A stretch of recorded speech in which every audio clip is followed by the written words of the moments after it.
പ്രിയപ്പെട്ട സുഹൃത്തുക്കളെ, പി ദിവ്യയ്ക്ക് ജാമ്യം കിട്ടുമോ ഇല്ലയോ എന്ന് ചോദിച്ചുകൊണ്ട് നവംബർ 7-ാം തീയതി ഞാനൊരു വീഡിയോ ചെയ്തിരുന്നു. അതിൽ ജാമ്യം കിട്ടാനുള്ള സാധ്യത കുറവാണെന്ന് വിലയിരുത്തിയെങ്കിലും ഏറ്റവും അവസാനമായപ്പോഴേക്കും ആ വീഡിയോയുടെ അവസാനം ഇതൊക്കെ ആണെങ്കിലും ജാമ്യം കിട്ടില്ല എന്ന് നമുക്ക് ഉറപ്പിച്ച് പറയാൻ കഴിയില്ല, സമ്മർദ്ദങ്ങളുണ്ടാവാം, ജാമ്യം ലഭിക്കാനുള്ള സാധ്യതയുണ്ട് എന്നൊക്കെ നമ്മൾ ആ വീഡിയോയുടെ അവസാനം പറഞ്ഞിരുന്നു. എന്നാൽ ഇപ്പോൾ നമ്മൾക്കറിയാം അവർക്ക് ജാമ്യം ലഭിച്ചു കഴിഞ്ഞു. ഒക്ടോബർ 29-ന് തലശ്ശേരി സെഷൻസ് കോടതി ജഡ്ജ് ടി.കെ. നിസാർ അഹമ്മദാണ് പി ദിവ്യയ്ക്ക് മുൻകൂർ ജാമ്യം നിഷേധിച്ചുകൊണ്ട് 38 പേജുള്ള വിധിന്യായം പ്രഖ്യാപിച്ചത്. ഇപ്പോൾ നവംബർ 8-ാം തീയതി അതേ കോടതിയിലെ അതേ ജഡ്ജി തന്നെ അവർക്ക് ജാമ്യം അനുവദിച്ചുകൊണ്ട് 33 പേജുള്ള ഒരു വിധിന്യായം പുറപ്പെടുവിച്ചിരിക്കുകയാണ്. സുഹൃത്തുക്കളെ, ആ വിധിന്യായവുമായി ബന്ധപ്പെട്ട് എനിക്ക് പല വീഡിയോകൾ ചെയ്യാനുണ്ട്. അതിലാദ്യമായി ഞാൻ ചെയ്യാൻ പോകുന്ന വീഡിയോ ഒരുപക്ഷെ നിങ്ങളെ ഞെട്ടിക്കുമെന്ന് എൻ്റെ പ്രേക്ഷകരെ ഞെട്ടിക്കുമെന്ന് എനിക്ക് ഉറപ്പാണ്. കാരണം ആ വീഡിയോ ചെയ്യുന്ന എന്നെ തന്നെ ആ വിധി വല്ലാതെ ഞെട്ടിച്ചു എന്ന് ആദ്യമേ തന്നെ ഞാനൊന്ന് പറയട്ടെ. സുഹൃത്തുക്കളെ, ആ വിധിന്യായത്തിൽ ഈ പി ദിവ്യയ്ക്ക് ജാമ്യം കൊടുക്കാനായി തലശ്ശേരി സെഷൻസ് കോടതി ജഡ്ജ് ടി.കെ. നിസാർ അഹമ്മദ് മുന്നോട്ട് വെച്ച ഏറ്റവും പ്രധാനപ്പെട്ട വാദഗതി, അവരൊരു സ്ത്രീയാണ്, അവർക്കൊരു കുടുംബമുണ്ട്, കുടുംബത്തിൻ്റെ ഒരു എപ്പി സെൻ്ററാണ് അവരുടെ കുടുംബത്തിൻ്റെ ഒരു കേന്ദ്ര ബിന്ദുവാണ് അവരുടെ അച്ഛനും അമ്മയും പ്രായമായിട്ടുള്ളവരാണ്, അച്ഛൻ രോഗിയാണ്. അതിൻ്റെയൊക്കെ കാരണം അതൊക്കെയാണ് ഈ ദിവ്യയ്ക്ക് ജാമ്യം കൊടുക്കാനുള്ള ഏറ്റവും പ്രധാനപ്പെട്ട കാരണമായി ഈ Thalassery sessions judge T K. Nisar Ahmed November 8-ൻ്റെ ഉത്തരവിൽ പറഞ്ഞിരിക്കുന്നു. സുഹൃത്തുക്കളെ, എന്നെ ഏറ്റവും കൂടുതൽ എന്നെ അടിമുടി ഇംഗ്ലീഷിൽ പറഞ്ഞ ലോക്ക് സ്റ്റോക്ക് ആൻഡ് ബാരൽ ഞെട്ടിച്ച ഒരു കാര്യം എന്താണെന്നറിയാമോ? ഇതേ വാദം, അതായത് പ്രതി ഒരു വനിതയാണ്, അവർക്ക് കുടുംബമുണ്ട്, കുട്ടികളുണ്ട്, ബന്ധുക്കൾ അച്ഛനും അമ്മയൊക്കെ രോഗബാധിതരാണ്, അവർ കുടുംബത്തിൻ്റെ കേന്ദ്ര ബിന്ദുവാണ്, അതുകൊണ്ട് അവർക്ക് ജാമ്യം നൽകണം എന്ന ഇതേ വാദം, ഇപ്പം ജാമ്യം നൽകിയിരിക്കുന്ന അതേ വാദം ഒക്ടോബർ 29-ാം തീയതി അല്ലെങ്കിൽ ഇവർക്ക് മുൻകൂർ ജാമ്യം കൊടുക്കണമെന്നുള്ള വാദം തലശ്ശേരി സെഷൻസ് കോടതിയിൽ ഇതേ ജഡ്ജിൻ്റെ മുന്നിൽ നടന്നപ്പോൾ ഈ പ്രതിയുടെ അഭിഭാഷകനായിട്ടുള്ള കെ. വിശ്വൻ വിശദമായി ഉദ്ധരിച്ചതാണ് ഇതേ വാദം. എന്നാൽ അന്ന് ഇതേ വാദം ഉന്നയിച്ചപ്പോൾ അന്ന് ജാമ്യം കൊടുത്തില്ല, ഇന്നിപ്പോൾ അതേ വാദം ഉന്നയിച്ചപ്പോൾ ജാമ്യം കൊടുത്തിരിക്കുന്നു. ഇതാണ് എനിക്കിന്ന് വിശദമായി എൻ്റെ പ്രേക്ഷകരുമായി സംസാരിക്കാനുള്ളത്. സുഹൃത്തുക്കളെ, ഈ ഒക്ടോബർ 29-ന് മുൻകൂർ ജാമ്യം നിഷേധിച്ച വിധിയിലെ 37-ാമത്തെ പേജിൽ 36-ാമത്തെ ഖണ്ഡികയിൽ ഇങ്ങനെ പറയുന്നു: Another submission of the learned counsel for the petitioner was that the petitioner herein is a lady having a lot of responsibilities. ഒട്ടേറെ ഉത്തരവാദിത്തങ്ങളുള്ള ഒരു സ്ത്രീയാണ് പരാതിക്കാരി എന്നുള്ളതാണ് ഉന്നയിക്കപ്പെട്ട ഒരു വാദം. She has got a family consisting of husband, daughter, aged and sick parents. അവർക്ക് ഒരു കുടുംബമുണ്ട്, അതിൽ ഭർത്താവ്, മകൾ, പിന്നെ രോഗബാധിതരായിട്ടുള്ള മാതാപിതാക്കൾ. She has to look after them. അവർക്ക് ഇവരെയൊക്കെ നോക്കേണ്ടതുണ്ട്, പരിചരിക്കേണ്ടതുണ്ട്. The learned counsel has invited my attention to the first proviso of section 480 of BNSS, അതായത് IPCക്ക് പകരമുള്ള BNSS, and submitted that going by the above proviso, except in the case of offence punishable with death or life imprisonment, if the accused is a lady, she is entitled for bail. അതായത് പ്രതിയുടെ അഭിഭാഷകൻ വാദിച്ചത് BNSSൻ്റെ section 480-ൻ്റെ 1-ാം proviso section 481 പറയുന്നത് ഈ വലിയ ഗുരുതരമായിട്ടുള്ള ശിക്ഷ കിട്ടാൻ കുറ്റം ചെയ്തിട്ടുള്ള, അതായത് പിന്നെ ജീവപര്യന്തമോ അല്ലെങ്കിൽ മരണമോ അല്ലെങ്കിൽ കൊലപാതകമൊക്കെ ഉള്ള അതുപോലുള്ള കുറ്റങ്ങൾ ഒഴിച്ചാൽ പ്രതി ഒരു വനിതയാണെങ്കിൽ അവർക്ക് ജാമ്യത്തിന് അർഹതയുണ്ട് എന്നാണ് പ്രതിയുടെ അഭിഭാഷകൻ അന്ന് ഈ തലശ്ശേരി സെഷൻസ് കോടതിയിൽ TK നിസാർ അഹമ്മദിന് മുന്നിൽ വാദിച്ചത്. എന്നിട്ട് അന്ന് ഈ പ്രതിയുടെ അഭിഭാഷകൻ ഈ തലശ്ശേരി സെഷൻസ് കോടതിയുടെ മുന്നിൽ 2 വിധിന്യായങ്ങൾ ഈ വാദത്തിന് ഉപോത്ബലകമായി അവതരിപ്പിക്കുകയുണ്ടായി. 2 വിധിന്യായങ്ങൾ. അത് ഓരോന്നോരോന്ന് ഞാൻ എടുത്ത് വിശദമായി എൻ്റെ പ്രേക്ഷകരുടെ മുന്നിൽ പറയുന്നുണ്ട്. അതിലൊന്ന് 2015 Pawan Bala wife of Premchand versus state of HP, അതാണ് 2015 ഒരു കേസ്. രണ്ടാമത്തത് 2024 Bhavani Revanna versus state of Karnataka. ഈ 2 വിധിന്യായങ്ങളാണ് മുൻകൂർ ജാമ്യാപേക്ഷയുമായി ബന്ധപ്പെട്ടുകൊണ്ട് തലശ്ശേരി സെഷൻസ് കോടതിയിൽ വാദം നടക്കുമ്പോൾ പ്രതിയുടെ അഭിഭാഷകനായിട്ടുള്ള K. വിശ്വൻ ഈ ജഡ്ജ് TK നിസാർ അഹമ്മദിൻ്റെ മുന്നിൽ അവതരിപ്പിച്ചത് 2 വിധിന്യായങ്ങൾ. ഞാനിവിടെ പറഞ്ഞു. അതിൽ ഈ പവൻബാല വേഴ്സസ് സ്റ്റേറ്റ് ഓഫ് HP എന്ന് പറയുന്നത് ഹിമാചൽ പ്രദേശിലെ ഹൈക്കോടതിയിൽ നടന്ന ഒരു കേസാണ്. പവൻബാല വേഴ്സസ് സ്റ്റേറ്റ് ഓഫ് HP. ആ കേസിലെ പ്രസക്തമായിട്ടുള്ള വാദം എന്താണെന്ന് വെച്ചാൽ, ഈ പ്രതിക്ക് ജാമ്യം കൊടുത്താൽ പ്രതി പ്രോസിക്യൂഷൻ സാക്ഷികളെയും ഒക്കെ സ്വാധീനിക്കാൻ സാധ്യതയുണ്ട്. അതായിരുന്നു ആ കേസിലെ പ്രധാനപ്പെട്ട വാദം. If the bail is granted to petitioner, then the petitioner will induce threat and influence the prosecution witnesses, and on this ground bail application has to be declined. അതായിരുന്നു ആവശ്യം. പക്ഷേ കോടതി ആ വാദം അംഗീകരിച്ചില്ല. കോടതി എന്താ പറഞ്ഞത്? കോടതി പറഞ്ഞത്, court is of the opinion that conditional bail will be granted to petitioner and condition will be imposed in the bail order to the effect that petitioner will not induce and threaten the prosecution witness. അതുകൊണ്ട് ജാമ്യം കൊടുക്കരുത്. എന്താ പറഞ്ഞത്? ഈ പ്രതി prosecution സാക്ഷികളെ സ്വാധീനിക്കാതിരിക്കാൻ വേണ്ടി സ്വാഭാവികമായിട്ടുള്ള ജാമ്യം, അതായത് കർശനമായിട്ടുള്ള ഉപാധികളോടുകൂടിയുള്ള ജാമ്യമായിരിക്കും കോടതി ഈ പ്രതിക്ക് കൊടുക്കുക. അതുകൊണ്ട് പ്രതിക്ക് ഒരിക്കലും ഈ പറഞ്ഞതുപോലെ പ്രോസിക്യൂഷൻ വിറ്റ്നസിനെ സ്വാധീനിക്കാൻ കഴിയില്ല എന്ന് പറഞ്ഞുകൊണ്ട് കോടതി ജാമ്യം കൊടുക്കുകയായിരുന്നു. അതാണ് പവൻബാല വേഴ്സസ് സ്റ്റേറ്റ് ഓഫ് HP. ഇതാണ് പ്രതിക്ക് ജാമ്യം കൊടുക്കണമെന്ന് പറഞ്ഞുകൊണ്ട് പ്രതിയുടെ അഭിഭാഷകൻ തലശ്ശേരി സെഷൻസ് കോടതിയിൽ TK നിസാർ അഹമ്മദിൻ്റെ മുന്നിൽ മുൻകൂർ ജാമ്യാപേക്ഷയുമായി ബന്ധപ്പെട്ടുകൊണ്ട് വാദിച്ച ആദ്യത്തെ വിധിന്യായം. സുഹൃത്തുക്കളെ, രണ്ടാമത്തെ വിധിന്യായം 2024 കർണാടകത്തിലെ പ്രജ്വൽ രേവണ്ണയുടെ അമ്മ ഭവാനി രേവണ്ണയ്ക്ക് ജാമ്യം കൊടുക്കുന്നതുമായി ബന്ധപ്പെട്ട് വന്ന കേസാണ്. Bhavani Revanna versus state of Karnataka. അതിലെ ഈ പറഞ്ഞ പോലെ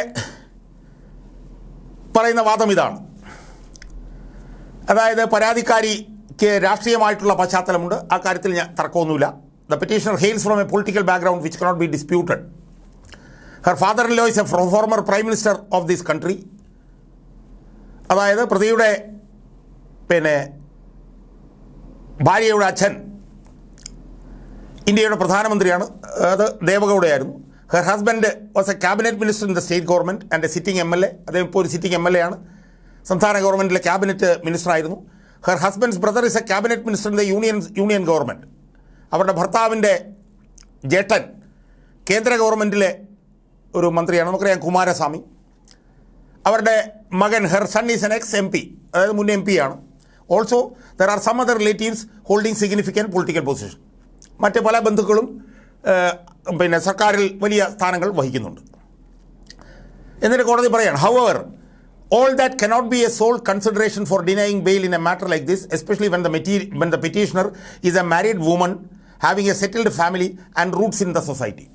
ഇങ്ങനെയൊക്കെ ആണെങ്കിലും അത് ജാമ്യം നിഷേധിക്കാനുള്ള ഒരു കാരണമാക്കാൻ കഴിയില്ല. കാരണം അവർക്ക് പരാതിക്കാരി ഒരു വനിതയാണ്, അവർക്കൊരു സെറ്റിൽഡ് ഫാമിലിയുണ്ട്, അതുപോലെ തന്നെ അവർക്ക് സമൂഹത്തിൽ വേരുകളുമുണ്ട്. എന്നിട്ട് പറയുകയാണ്, there are umpteen decisions of the apex court of this court wherein bail or anticipatory bail has been accorded to women accused of even heinous offences punishable with death or life imprisonment. ഒരുപാട് കോടതി വിധികളുണ്ട്. ഈ കോടതിയിലൊക്കെ തന്നെ ജാമ്യവുമായി ബന്ധപ്പെട്ടുള്ള വിധികളിൽ ക്രൂരമായിട്ടുള്ള കുറ്റങ്ങൾ ചെയ്തിട്ടുള്ള പ്രതികൾക്ക് പോലും അല്ലെങ്കിൽ ജീവപര്യന്തം തടവ് ശിക്ഷ കിട്ടേണ്ട കുറ്റങ്ങൾ ചെയ്തിട്ടുള്ള പ്രതികൾക്ക് പോലും ജാമ്യം കൊടുത്തിട്ടുണ്ട്. അത് പ്രത്യേകിച്ച് ദേ hardly needs to B enlisted. അത് ഞങ്ങളിവിടെ പറയേണ്ട കാര്യമില്ല. അതുകൊണ്ട് ഈ വിഷയത്തിൽ ജാമ്യം കൊടുക്കാതിരിക്കേണ്ട കാര്യമില്ല. ഇതാണ് ഭവാനി രേവണ്ണയുടെ കാര്യത്തിൽ, ആ വിധിയുടെ കാര്യത്തിൽ പറയുന്നത്. അതോടൊപ്പം തന്നെ ഭവാനി രേവണ്ണ വിധിയിൽ വേറൊരു കാര്യം കൂടി പറയുന്നുണ്ട്. എന്താണ് പറയുന്നത്? The petitioner being a lady is entitled for preferential treatment. പരാതിക്കാരി ഒരു വനിതയായതുകൊണ്ട് അവർക്ക് പ്രത്യേക പരിഗണന ലഭിക്കേണ്ടതാണ്. അതിൽ ബാംഗ്ലൂരിലെ കോടതി പറഞ്ഞത് professional treatment for women in bail jurisdictions. അതായത് ജാമ്യവുമായി ബന്ധപ്പെട്ടുകൊണ്ട് സ്ത്രീകൾക്ക് പ്രൊഫഷണൽ പ്രത്യേക പരിഗണന കിട്ടേണ്ടതുമായി ബന്ധപ്പെട്ട് എന്നിട്ട് അതിനകത്ത് പറയുകയാണ്, ഇൻ എ സോഷ്യൽ സ്ട്രക്ചർ, ഒരു സാമൂഹ്യ ഒരു സംവിധാനത്തിൽ women are the epicentres of family life. വനിതകൾ കുടുംബത്തിൻ്റെ കേന്ദ്ര ബിന്ദുക്കളാണ്. And their displacement even for a short period ordinarily disturbs the dependence. അതുകൊണ്ട് അവരുടെ ഡിസ്പ്ലേസ്മെൻറ്റ്, അവരുടെ സ്ഥലം മാറ്റം വളരെ ചെറിയൊരു കാലഘട്ടത്തിലേക്കാണെങ്കിൽ പോലും അവരുടെ ആശ്രിതരെ അസ്വസ്ഥരാക്കും. Added they are emotionally attached to the family. അവർ കുടുംബവുമായി വൈകാരികമായി ബന്ധപ്പെട്ടിരിക്കുന്നു. അതുകൊണ്ട് therefore investigating agencies should be very cautious while seeking their custodial investigation. അതുകൊണ്ട് അന്വേഷണ ഏജൻസികൾ വളരെ ശ്രദ്ധിച്ച് വേണം അവരെ കസ്റ്റഡിയിലെടുത്ത് ചോദ്യം ചെയ്യാനുള്ള കാര്യം പരിഗണിക്കേണ്ടത്. Woman by their nature deserve preferential treatment inter alia in matters relating to bail, regular or anticipatory. അതുകൊണ്ട് സ്ത്രീകൾക്ക് അവരുടെ സ്വഭാവം വെച്ച് തന്നെ അവർക്ക് ജാമ്യവും മുൻകൂർ ജാമ്യവും ഒക്കെ ആയിട്ടുള്ള വിഷയത്തിൽ പ്രത്യേക പരിഗണന നൽകേണ്ടതാണ്. ഈ വാദമാണ് തലശ്ശേരി സെഷൻസ് കോടതിയിൽ പി ദിവ്യയുടെ മുൻകൂർ ജാമ്യാപേക്ഷയുമായി ബന്ധപ്പെട്ട വാദത്തിൽ ഇടപെട്ടുകൊണ്ട് അവരുടെ അഭിഭാഷകനായിട്ടുള്ള കെ വിശ്വൻ ജഡ്ജിയായിട്ടുള്ള ടി.കെ. നിസാർ അഹമ്മദിൻ്റെ മുന്നിൽ അവതരിപ്പിച്ചത്. രണ്ടിൻ്റെ വിശദാംശങ്ങൾ ഞാൻ പറഞ്ഞല്ലോ. എന്നാൽ ആ വിധിന്യായം അവിടെ അവതരിപ്പിച്ചു കഴിഞ്ഞപ്പോൾ, അന്ന് മുൻകൂർ ജാമ്യാപേക്ഷ കേട്ടുകൊണ്ടിരുന്നപ്പോൾ ഈ തലശ്ശേരി സെഷൻസ് കോടതി ജഡ്ജ് ടി.കെ. നിസാർ അഹമ്മദ് പറഞ്ഞു, the circumstances of the case R entirely different from the present one. അദ്ദേഹം പറഞ്ഞു, ഈ രണ്ട് വിധിന്യായങ്ങളുണ്ടല്ലോ, ആ വിധിന്യായങ്ങളും അതിൻ്റെ പശ്ചാത്തലവും ഞാനിപ്പോൾ കൈകാര്യം ചെയ്യുന്ന കേസും തമ്മിൽ വ്യത്യസ്തമാണ്. The circumstances of the case R entirely different from the present one. Going by the above proviso of section 480 of the BNSS itself, one can see that the legislature has used the word may instead of shall. അതായത് ജാമ്യം കൊടുക്കുകയോ കൊടുക്കാതിരിക്കുകയോ ചെയ്യാം എന്നുള്ളതാണ് may എന്ന് പറയും. പക്ഷേ shall എന്ന് പറഞ്ഞാൽ അതിന് നിയമപരമായിട്ടുള്ള ഒരു അടിത്തറയുള്ളത് കൊണ്ട് ജാമ്യം കൊടുത്തിരിക്കണം. അതാണ് ആ സെക്ഷൻ 481 പറയുന്നത്. When person is arrested on suspicion of any non bailable offence without warrant and is brought before any court other than the high court, then in such a case he may be released in jail, released on bail. He may be, വേണമെങ്കിൽ release ചെയ്യാം, അല്ലാതെ he shall be released in bail എന്നല്ല പറയുന്നത്. So അത് judge പറയുകയാണ്.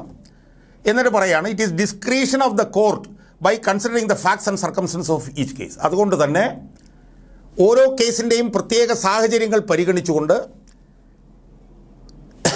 ഓരോ കേസിലും എന്ത് ചെയ്യണം എന്ന് തീരുമാനിക്കാനുള്ള വിവേചന അധികാരം ജഡ്ജിക്കുണ്ട്. So it is the description of the court by considering the facts and circumstances of each case എന്നാണ് കോടതി. എന്നിട്ട് അദ്ദേഹം പറയാണ്, ഹിയർ ഇൻ ദിസ് കേസ്, പ്രത്യേകിച്ച് ശ്രദ്ധിച്ചോണം, here in this case I am of the opinion that the above rulings will not help the petitioner. ഈ കേസിൽ മുകളിൽ പറഞ്ഞ Pawan Bala versus state of HP എന്ന് പറഞ്ഞ കേസും ഭവാനി രേവണ്ണ എന്ന് പറഞ്ഞ കേസും പരാതിക്കാരിയെ സഹായിക്കുകയില്ല. Here in this case I am of the opinion that the above rulings will not help the petitioner. എൻ്റെ പ്രേക്ഷകർ പ്രത്യേകം ആ വാചകം ശ്രദ്ധിച്ചോണം.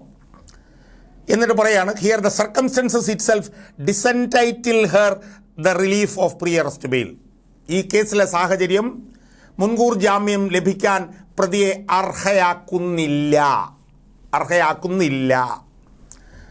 എന്നിട്ട് പറയുകയാണ് the act of the petitioner is a pre planned and premeditated one. പരാതിക്കാരിയുടെ പ്രവർത്തനം മുൻകൂട്ടി ആസൂത്രണം ചെയ്ത് മുൻകൂട്ടി നിശ്ചയിച്ചതുമായിട്ടുള്ള ഒരു പ്രവർത്തനമാണ്. എന്തിന്? With the sole intention of insulting and humiliating a highly reputed high ranking government official. ഒരു ഉന്നതനായിട്ടുള്ള ഉദ്യോഗസ്ഥനെ അപമാനിക്കുകയും അയാളെ ഇൻസൾട്ട് ചെയ്യുക എന്നുള്ള ഉദ്ദേശത്തോടു കൂടി ചെയ്ത, മുൻകൂട്ടി ആസൂത്രണം ചെയ്ത, മുൻകൂട്ടി തീരുമാനിച്ചുറച്ച ഒരു പ്രവർത്തനമാണ്. As submitted by the learned public prosecutor, if such a person is granted the relief of pre-arrest bail, definitely it may give a wrong message to the society. അതുകൊണ്ട് പബ്ലിക് പ്രോസിക്യൂട്ടർ പറയുന്നത് പോലെ ഇതുപോലൊരു വ്യക്തിക്ക് മുൻകൂർ ജാമ്യം നൽകിയാൽ അത് സമൂഹത്തിന് വളരെ തെറ്റായിട്ടുള്ള ഒരു സന്ദേശം നൽകും. കൃത്യമാണല്ലോ, അർത്ഥശങ്കയ്ക്കിടയില്ലാത്തതാണല്ലോ. ഇംഗ്ലീഷിൽ പറഞ്ഞാൽ അൺഈക്വോക്കലാണല്ലോ ജഡ്ജിയുടെ പരാമർശം. ഇനി അടുത്ത സെൻസ് കേട്ടോണം. By considering her political power, അവരുടെ രാഷ്ട്രീയമായിട്ടുള്ള അധികാരം പരിഗണിക്കുമ്പോൾ one can presume that there is every possibility of influencing the witnesses by using her influence. അവരുടെ രാഷ്ട്രീയാധികാരം പരിഗണിക്കുമ്പോൾ അവരുടെ സ്വാധീനം ഉപയോഗിച്ചുകൊണ്ട് അവർ സാക്ഷികളെ സ്വാധീനിക്കാനുള്ള എല്ലാ സാധ്യതകളുമുണ്ട്.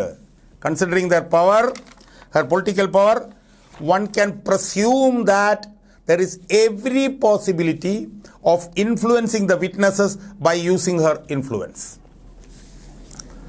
അപ്പോൾ ഇതിൽ നിന്ന് കാര്യങ്ങൾ വളരെ ക്ലിയർ ആണല്ലോ.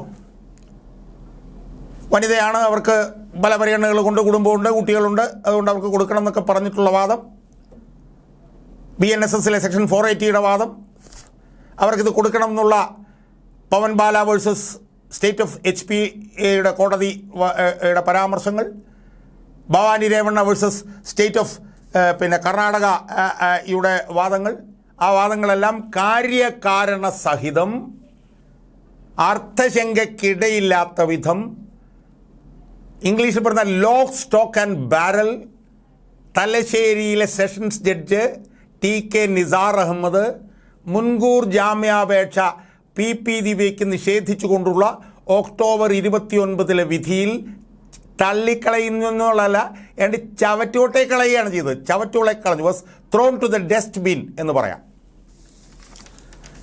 ഇനിയാണ് നമ്മൾ ഇതിൻ്റെ അടുത്ത ഭാഗം കാണുന്നതും അടിമുടി നമ്മൾ ഞെട്ടിവിറയ്ക്കുന്നതും. ഒക്ടോബർ 29 അവർക്ക് മുൻകൂർ ജാമ്യം നിഷേധിച്ചു. അതിനുശേഷം ഉടനടി തന്നെ അവർ ജാമ്യാപേക്ഷയുമായി അതേ കോടതിയിൽ അതേ ജഡ്ജിയുടെ മുന്നിൽ തന്നെ ചെല്ലുന്നു. അതേ അഭിഭാഷകൻ തന്നെ വാദിക്കുന്നു, പ്രതിക്ക് വേണ്ടി അതേ അഭിഭാഷകൻ തന്നെ വാദിക്കുന്നു, പബ്ലിക് പ്രോസിക്യൂട്ടർ അതേ അഭിഭാഷകൻ തന്നെ വാദിക്കുന്നു, നവീൻ ബാബുവിൻ്റെ കുടുംബത്തിന് വേണ്ടി അതേ അഭിഭാഷകൻ തന്നെ വാദിക്കുന്നു. വിശദമായിട്ടുള്ള വാദം നടക്കുന്നു. ആ വാദത്തിൽ നവംബർ 8 വിധി വരുന്നു. വിധി വന്നു കഴിയുമ്പോൾ നമ്മൾ കാണുന്ന എന്താണ്? ഇതേ കോടതി, ഇതേ ജഡ്ജി ഇതേ പ്രതിക്ക് ജാമ്യം അനുവദിക്കുന്നു.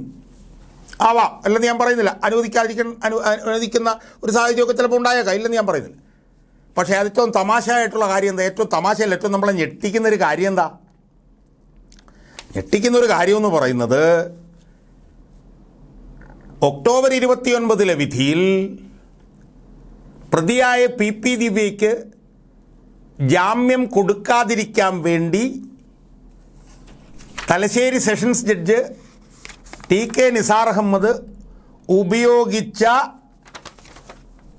അതേ 2 കേസുകൾ, വേറെ ഏതെങ്കിലും കേസ് ഉപയോഗിച്ചാൽ നമുക്ക് മനസ്സിലാക്കാം. അതേ 2 കേസുകൾ, അതായത് Pawan Bala versus state of HP,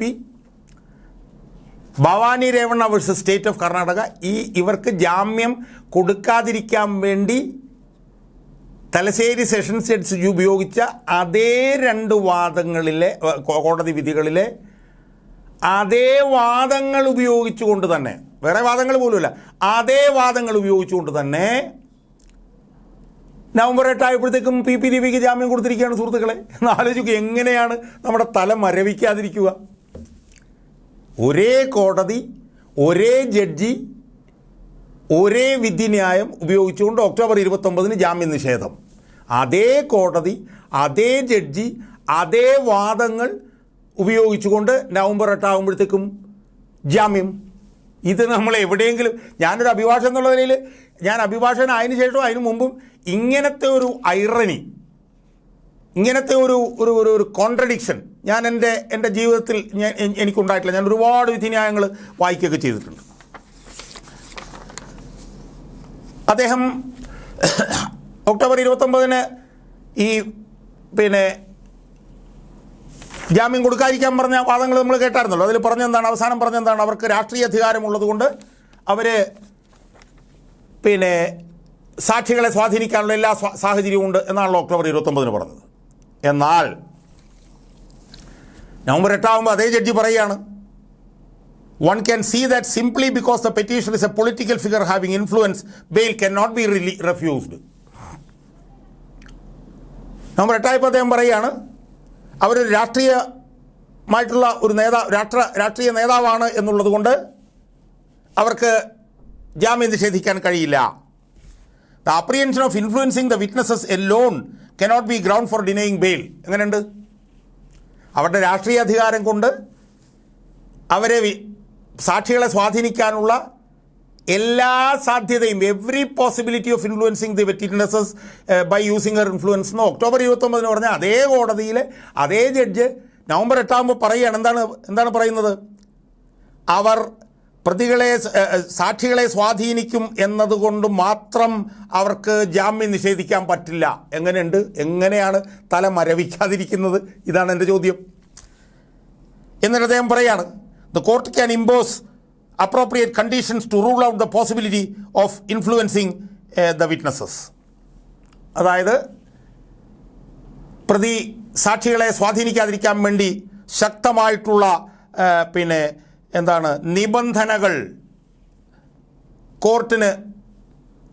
കോടതിക്ക് മുന്നോട്ട് വെക്കാൻ പറ്റുമെന്നാണ് അദ്ദേഹം പറയുന്നത്. എനിക്ക് തോന്നുന്നത് ആ വാദഗതി കേട്ട് കഴിഞ്ഞാൽ ഒരുപക്ഷെ അദ്ദേഹം തന്നെ ചിരിച്ചു പോകാനുള്ള സാധ്യതയുണ്ട്. അതായത് കോടതി ശക്തമായിട്ടുള്ള ഉപാധികൾ വെച്ചാൽ പ്രതിയായിട്ടുള്ള ഈ പി ദിവ്യ സാക്ഷികളെ സ്വാധീനിക്കില്ല എന്നാണ് ഈ ന്യായാധിപൻ പറയുന്നത്. ഉള്ളിൽ അദ്ദേഹം തന്നെ പൊട്ടിച്ചിരിക്കില്ലേ സുഹൃത്തുക്കളെ? ഒന്ന് ആലോചിച്ച് നോക്ക്. ഉപാധികൾ വെച്ചുകൊണ്ട് സാക്ഷികളെ സ്വാധീനിക്കില്ല എന്ന് പറയുമ്പോൾ ഞാനതിൻ്റെ കൂടുതൽ വിശദാംശങ്ങളിലേക്കൊന്നും പോകുന്നില്ല. അറിയാമല്ലോ, ഇവിടുത്തെ CPM-ൻ്റെ കാര്യങ്ങൾ അറിയാമല്ലോ, അതുകൊണ്ട് ഞാൻ അതിനകത്തേക്ക് പോകുന്നില്ല.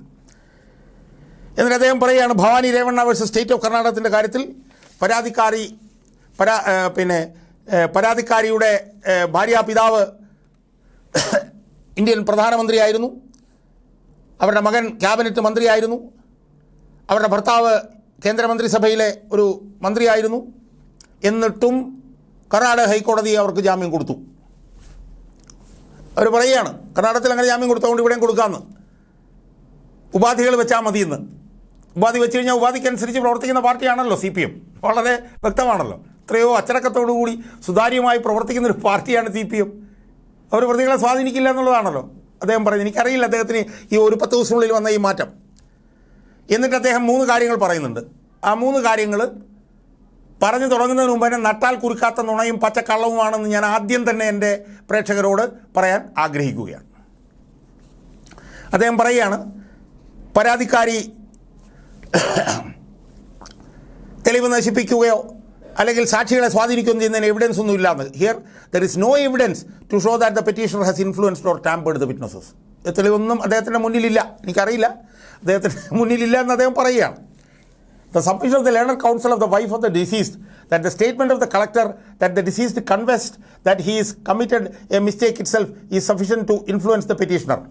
അതായത് ഈ നവീൻ ബാബുവിൻ്റെ ഭാര്യ പറഞ്ഞല്ലോ, ഈ കളക്ടറുടെ അടുത്ത് പോയി നവീൻ ബാബു തനിക്ക് തെറ്റുപറ്റിയെന്ന് പറഞ്ഞത് തന്നെ പരാതിക്കാരിക്കുള്ള സ്വാധീനമാണ് കാണിക്കുന്നതെന്നും ആ സ്വാധീനത്തിന് വഴങ്ങി കളക്ടർ മൊഴിമാറ്റുകയായിരുന്നുവെന്നും ഈ നവീൻ ബാബുവിൻ്റെ ഭാര്യ പറഞ്ഞല്ലോ. അത് അദ്ദേഹം അംഗീകരിക്കുന്നില്ല. ജഡ്ജി, I am not incline to accept the above argument. അത് അദ്ദേഹം അംഗീകരിക്കാൻ തയ്യാറല്ല. പക്ഷേ നമുക്കറിയാമല്ലോ. എന്നിട്ട് അദ്ദേഹം പറയാൻ, the statement of the collector was there in the CD file when produced first time in the present bail petition. അതായത് കളക്ടറുടെ മൊഴി CD ഫയലിൽ ഉണ്ടായിരുന്നു എന്നൊക്കെ അദ്ദേഹം പറയുകയാണ്. പക്ഷേ നമുക്കറിയാമല്ലോ സുഹൃത്തുക്കൾ ഇതിൻ്റെ യാഥാർത്ഥ്യം എന്താണെന്ന്. ആദ്യം കളക്ടർ ഇയാൾ വളരെ മാന്യൻ, നവീൻ ബാബു വളരെ മാന്യനാണെന്ന് പറഞ്ഞ് നവീൻ ബാബുവിൻ്റെ കുടുംബത്തിന് കത്ത് കൊടുത്തിട്ടുള്ള ആളാണ്. 8 മാസം ഞങ്ങൾ തോളോട് തോൾ ചേർന്ന് ജോലി ചെയ്താണ്, സത്യസന്ധനാണെന്ന് പറഞ്ഞതാണ്. അതിനുശേഷം collector Arun K Vijayan political secretary P ശശിയെ കണ്ടതും അതിനെ തുടർന്ന് മുഖ്യമന്ത്രി പിണറായി വിജയനെ കണ്ടതും അതിനുശേഷം മൊഴി മാറ്റിയതൊക്കെ നമുക്കറിയാമല്ലോ. പക്ഷേ ജഡ്ജിക്ക് ഒന്നും അറിയാൻ പറ്റുന്നില്ല. എനിക്കറിയില്ല എന്താ കാരണം എന്നുള്ളത് എനിക്കറിയില്ല. ജഡ്ജി പറയുകയാണ് അത് ശരിയല്ലെന്ന്. പക്ഷേ അത് നട്ടാ കുരുക്കാത്ത നുണയാണെന്ന് നമുക്ക് ജനങ്ങൾക്ക് മുഴുവൻ അറിയാവുന്ന കാര്യമാണ്. അടുത്ത വാദം പറയുകയാണ്. Another argument was that because of the political power of the petitioner, fear of further harassment by district collector and government machinery, none of the persons who are working in the department where the deceased served in are coming forth to give statements. അതായത് സർക്കാർ സംവിധാനവും ജില്ലാ കളക്ടറുടെയും പീഡനങ്ങൾ ഭയന്നുകൊണ്ട് മറ്റ് വകുപ്പുകളിൽ ജോലി ചെയ്യുന്നവരാരും, അതായത് നവീൻ ബാബുവിൻ്റെ കൂടെ ജോലി ചെയ്തിരുന്നവരാരും യഥാർത്ഥ വസ്തുതകൾ പറഞ്ഞുകൊണ്ട് മൊഴികൾ തരാൻ വേണ്ടിയിട്ട് മുന്നോട്ട് വരുന്നില്ല. കാരണം കളക്ടറും ഗവൺമെൻറ്റും ഒക്കെ പീഡിപ്പിക്കാൻ സാധ്യതയുണ്ട് എന്നുള്ളതാണ് നവീൻ ബാബുവിൻ്റെ കുടുംബത്തിൻ്റെ രണ്ടാം വാദം. അതും അദ്ദേഹം തള്ളിക്കളയുകയാണ്. I am not inclined to accept the above submission because as per the CD file, the investigating officer has already recorded the statements of the deputy collector and other officers of the department. ഞാൻ ഈ വാദവും തള്ളിക്കളയുകയാണ്. കാരണം ഇതിനുള്ളിൽ തന്നെ അന്വേഷണ ഉദ്യോഗസ്ഥന്മാർ deputy കളക്ടറുടെയും മറ്റ് വകുപ്പുകളുടെ ഉദ്യോഗസ്ഥന്മാരുടെ എല്ലാം മൊഴി എടുത്തു കഴിഞ്ഞു എന്നാണ് അദ്ദേഹം പറയുന്നത്. അത് ഒറ്റ നോട്ടത്തിൽ ശരിയാണ്. പക്ഷേ ആരാണ് മൊഴിയെടുത്തത്? ന്യായാധിപ. മൊഴിയെടുത്തത് ആദ്യത്തെ അന്വേഷണ ഉദ്യോഗസ്ഥന്മാരാണ്. ഡെപ്യൂട്ടി കളക്ടറുടെയൊക്കെ മൊഴിയെടുത്തിട്ടുള്ളത്. ഇപ്പോൾ ഈ കേസ് അന്വേഷിക്കുന്ന സ്പെഷ്യൽ ഇൻവെസ്റ്റിഗേഷൻ ടീമാണ്. സ്പെഷ്യൽ ഇൻവെസ്റ്റിഗേഷൻ ടീം പിന്നെ ഇവരുടെ ആരുടെയും മൊഴിയെടുത്തിട്ടില്ല.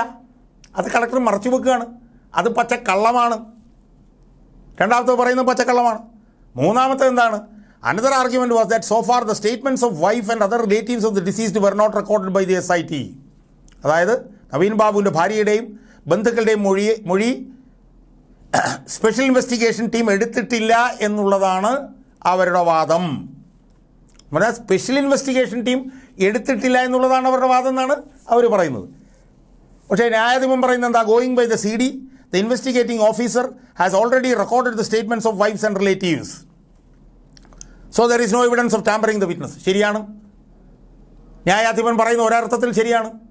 ഭാര്യയുടെയും ബന്ധുക്കളുടെയൊക്കെ മൊഴി എടുത്തിട്ടുണ്ട്. പക്ഷേ ആരാ എടുത്തിട്ടുള്ളത്? ആദ്യം കേസ് അന്വേഷിച്ച പോലീസ് ഉദ്യോഗസ്ഥന്മാരെ എടുത്തിട്ടുള്ളത്. അതിപ്പോൾ പ്രസക്തമല്ല. ഇപ്പോൾ സ്പെഷ്യൽ ഇൻവെസ്റ്റിഗേഷൻ ടീമാണ് അന്വേഷിക്കുന്നത്. അവരെടുത്തിട്ടില്ല. ഞാനിന്ന് നവീൻ ബാബുവിൻ്റെ ഭാര്യ മഞ്ജുഷയായിട്ട് സംസാരിച്ചിരുന്നു. അവരെന്നോട് പറഞ്ഞു ശരിയാണ് ഞങ്ങളുടെ മൊഴി എടുത്തിട്ടുണ്ട്. പക്ഷേ സ്പെഷ്യൽ ഇൻവെസ്റ്റിഗേഷൻ ടീം എടുത്തിട്ടില്ല. ഇതാണ് വാദം. സ്പെഷ്യൽ ഇൻവെസ്റ്റിഗേഷൻ ടീം എടുത്തിട്ടില്ല എന്ന് പറയുമ്പോൾ ആ സത്യം മറച്ചു വെക്കാൻ വേണ്ടിയിട്ട് ന്യായാധിപൻ എന്താ പറയുന്നത്? അത് എടുത്തിട്ടുണ്ടെന്നാണ് പറയുന്നത്. പക്ഷേ സ്പെഷ്യൽ ഇൻവെസ്റ്റിഗേഷൻ ടീമല്ല എടുത്തിട്ടുള്ളത്. അപ്പോൾ ഈ പരാതിക്കാരിക്ക് അനുകൂലമായി ന്യായാധിപൻ പറയുന്ന 3 കാര്യങ്ങളും നട്ടാൽ കുരുക്കാത്ത നുണയാണ്. ഞാൻ ആ പറഞ്ഞതിൽ നിന്ന് അത് വ്യക്തമാകുക. എന്നിട്ട് ഏറ്റവും അവസാനം പറയുന്ന വാദമുണ്ട്. നമ്മൾ ഏറ്റവും കൂടുതൽ ഞെട്ടിക്കുന്നൊരു വാദം. ഭവാനി രേവണ്ണയുടെ കേസ് ഉദ്ധരിച്ചുകൊണ്ട് അദ്ദേഹം പറയുകയാണ്. ആ കേസിൽ പറയുന്നത് നമ്മുടെ സാമൂഹ്യ ഘടനയിൽ ഒരു കുടുംബത്തിൻ്റെ കേന്ദ്രബിന്ദുവാണ്. ഞാൻ നേരത്തെ പറഞ്ഞു കേന്ദ്രബിന്ദുവാണ് വനിത. അവരെ കുറച്ച് കാലത്തേക്ക് സ്ഥാനം മാറ്റിയാൽ പോലും അത് അവരുടെ ആശ്രിതരെ ബാധിക്കും. അതുകൊണ്ട് അവർക്ക് പ്രത്യേക പരിഗണന, ജാമ്യം കൊടുക്കുമ്പോൾ പ്രത്യേക പരിഗണന നൽകണം. ഇത് ആദ്യത്തെ വിധിന്യായത്തിൽ ചവറ്റുകൊട്ടയിൽ കളഞ്ഞാണ് നിസാർ അഹമ്മദ് എന്ന് പറഞ്ഞിട്ടുള്ള ന്യായാധിപൻ. ആ ചവറ്റുകൊട്ടയിൽ കളഞ്ഞ ന്യായാധിപൻ ഇപ്പോൾ അത് ആ ചവറ്റുകൊട്ടയിൽ നിന്ന് തിരിച്ചെടുത്ത് തൻ്റെ വിധിന്യായത്തിൽ എഴുതി ചേർക്കുന്നത് ഇനി കാണാം. ആദ്യം അദ്ദേഹം ചവറ്റുകൊട്ടയിൽ എറിഞ്ഞ വാദം അദ്ദേഹം 40ാമത്തെ പാരഗ്രാഫിൽ 32ാമത്തെ പേജിൽ പറയുകയാണ്. It is also worth mentioning that as per the treatment records produced the father of the petitioner is suffering from heart disease and tuberculosis. അതായത് ചികിത്സാരേഖകളിൽ നിന്നും കാണാൻ കഴിയുന്നത് പരാതിക്കാരിയുടെ അച്ഛൻ അദ്ദേഹത്തിന് ഹൃദ്രോഗവും ക്ഷയവുമുണ്ട് എന്നാണ്. ഇത് മുൻകൂർ ജാമ്യാപേക്ഷയിലും സമർപ്പിച്ചിരുന്നതാണ്. അന്ന് ചവറ്റുകൊട്ടയിൽ കളഞ്ഞ ന്യായാധിപൻ ചവറ്റുകൊട്ടയിൽ നിന്ന് എടുത്തിട്ട് അദ്ദേഹം പറയുന്നത് ഇത് പ്രോസിക്യൂഷൻ ഇത് മുന്നിൽ കൊണ്ടുവന്നിട്ടില്ല, അതുകൊണ്ട് അവർക്ക് ജാമ്യം കൊടുക്കുകയാണ് എന്ന് പറയുകയാണ്. അപ്പോൾ സുഹൃത്തുക്കളെ, ഞാനൊരൽപ്പം വിശദമായി ഈ കാര്യങ്ങൾ പറഞ്ഞല്ലോ. മുൻകൂർ ജാമ്യാപേക്ഷ പരിഗണിക്കുമ്പോൾ പ്രതിയുടെ വക്കീല്, അഭിഭാഷകൻ 2 വിധിന്യായങ്ങൾ മുന്നോട്ട് വച്ചിട്ട് ആ വിധിന്യായങ്ങൾ ഉദ്ധരിച്ചുകൊണ്ട് പ്രതിക്ക് ജാമ്യം കൊടുക്കണം എന്ന് പറയുമ്പോൾ ആ വിധിന്യായം വിശദമായി പരിശോധിച്ചുകൊണ്ട് ആ വിധിന്യായം വിശദമായി വിശകലനം ചെയ്തുകൊണ്ട് തലശ്ശേരി സെഷൻസ് കോടതി ജഡ്ജി ടി കെ നിസാർ അഹമ്മദ് അവർക്ക് ജാമ്യം കൊടുക്കാൻ പാടില്ല എന്ന് ഒക്ടോബർ 29 തൻ്റെ വിധിന്യായത്തിൽ അർത്ഥശങ്കയ്ക്കിടയില്ലാത്ത വിധം അസന്നിഗ്ധമായി, ഇംഗ്ലീഷ് പറഞ്ഞാൽ അൺഇക്വോക്കലായി അദ്ദേഹം പ്രഖ്യാപിക്കുന്നു. എന്നാൽ 10 ദിവസം കഴിയുമ്പോൾ അദ്ദേഹം 360 ഡിഗ്രി തിരിയുന്നു. എന്താണ് കാരണമെന്ന് എനിക്കറിയില്ല. കാരണം ഉണ്ടോ ഇല്ലയോ എന്ന് ഞാൻ പറയുന്നില്ല. ഉണ്ടെന്ന് പറഞ്ഞാൽ കോടതി ലക്ഷ്യം വരും, അതുകൊണ്ട് ഞാനത് പറയുന്നില്ല. പക്ഷേ 360 ഡിഗ്രി തിരിഞ്ഞിട്ട് ജാമ്യം കൊടുക്കാൻ പാടില്ല എന്ന് താൻ പറഞ്ഞ അതേ വിധിന്യായത്തിലെ അതേ വാചകങ്ങൾ ഉപയോഗിച്ചുകൊണ്ട് Pawan Bala versus state of HP-യും Bhavani Revanna versus state of കർണാടകയിലെയും അതേ വാദഗതി, ജാമ്യം കൊടുക്കാതിരിക്കാനുള്ള അതേ വാദഗതി ഉദ്ധരിച്ചുകൊണ്ട് നവംബർ 8 ആകുമ്പോൾ പ്രതിക്ക് ജാമ്യം കൊടുക്കുകയാണ്. സുഹൃത്തുക്കളെ, ഒന്ന് ആലോചിച്ച് നോക്ക്, എന്തൊരു ഗതികെട്ട അവസ്ഥയാണിത്. നിയമവ്യവസ്ഥ ഇങ്ങനെ ആയിക്കഴിഞ്ഞാൽ സാധാരണ മനുഷ്യൻ പിന്നെ എവിടെ പോകും സുഹൃത്തുക്കളെ? ഒന്ന് ആലോചിച്ച് നോക്ക്, എവിടെ പോകും? അപ്പോൾ അതുകൊണ്ട് എനിക്ക് ഏറ്റവും അവസാനമായി ഈ വീഡിയോയിൽ എൻ്റെ പ്രേക്ഷകരോട് ചോദിക്കാനുള്ളത്, ഈ ദിവ്യയുടെ ജാമ്യവുമായി ബന്ധപ്പെട്ടുകൊണ്ട് 10 ദിവസത്തിനുള്ളിൽ 360 ഡിഗ്രി തിരിഞ്ഞിരിക്കുകയാണ് തലശ്ശേരി സെഷൻസ് കോടതി. അപ്പോൾ ഈ 10 ദിവസം കൊണ്ട് PP ദിവ്യയ്ക്ക് ജാമ്യം കൊടുക്കുന്നതുമായി ബന്ധപ്പെട്ട വിഷയത്തിൽ തലശ്ശേരി കോടതിയുടെ തല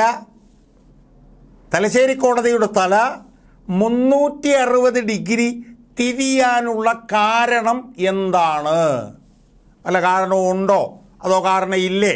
അതിനെക്കുറിച്ചൊന്നും ഞാൻ പറയുന്നില്ല. ജനങ്ങൾ പറയുന്നുണ്ട് അതിനെക്കുറിച്ച്, ഞാനതിനെക്കുറിച്ചൊന്നും പറയുന്നില്ല. കാരണം പറഞ്ഞാൽ കോടതി ലക്ഷ്യം വരും, അഴിക്കുള്ളിലായിപ്പോയി. ഇപ്പോൾ അഴിക്കുള്ളിലാകാൻ പറ്റില്ല എന്നുള്ളതുകൊണ്ട് ഞാനത് പറയുന്നില്ല. പക്ഷേ തലശ്ശേരി കോടതിയുടെ തല 10 ദിവസത്തിനുള്ളിൽ പ്രതിക്ക് ജാമ്യം കൊടുക്കുന്ന വിഷയത്തിൽ 360 ഡിഗ്രി തിരിഞ്ഞു എന്നതിന് ഇനി എന്തെങ്കിലും ഒരു തെളിവ് ഞാൻ എൻ്റെ പ്രേക്ഷകരുടെ മുന്നിൽ അവതരിപ്പിക്കാനുണ്ടോ ഇല്ലയോ എന്നുള്ളത് ബഹുമാനപ്പെട്ട പ്രേക്ഷകർ തന്നെ തീരുമാനിക്കുക. അത് പ്രേക്ഷകർക്ക് തന്നെ ഞാൻ വിട്ടിരിക്കുകയാണ്.